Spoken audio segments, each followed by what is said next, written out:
আসসালামু আলাইকুম। তো ষষ্ঠ গণবিজ্ঞপ্তির যে ১ লক্ষাধিক সার্কুলারের যে বিষয়টা, সেটা কবে প্রকাশিত হবে এবং সেটা আবেদন শুরু হবে কবে এবং কারা অ্যাপ্লাই করতে পারবেন, কারা পারবেন না, অর্থাৎ সর্বসাকুল্যে যদি বলি যে ১ লাখ শূন্য পদের যেই গণবিজ্ঞপ্তি এনটিআরসি সেটা কবে প্রকাশিত হবে এবং কারা পারবেন পারবেন এই সমস্ত বিষয় নিয়ে আলোচনা করব। তো এনটিআরসি এর সূত্র যেটা জানিয়েছে আমাদেরকে, সেটা হচ্ছে আগামী ১৬ই জুন, যদি কোনো টেকনিক্যাল সমস্যা না থাকে তাহলে ১৬ই জুন তারিখে এই আবেদন শুরু হবে, এই সার্কুলার প্রকাশিত হবে। আর যদি না হয় ১৬ই জুন, তাহলে ১৭ বা ১৮ জুন সার্কুলার প্রকাশিত হবে বিজ্ঞপ্তি।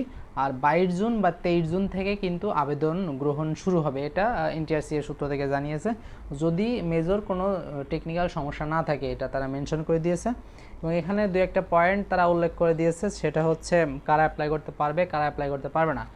এখানে তারা জানিয়ে দিয়েছে যে তারা এমপিও নীতিমালার বাইরে তারা যেতে পারবে না, বিধায় ৩৫ ঊর্ধ্ব যাদের বয়স তাদের কিন্তু ষষ্ঠ গণবিজ্ঞপ্তিতে তারা স্থান নিতে পারছে না, তারা দুঃখ প্রকাশ করেছেন।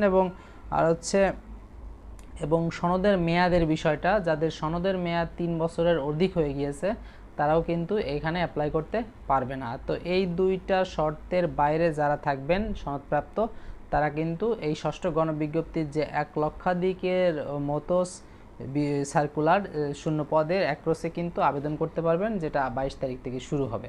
তো আশা করি বিষয়টা বুঝতে পেরেছেন।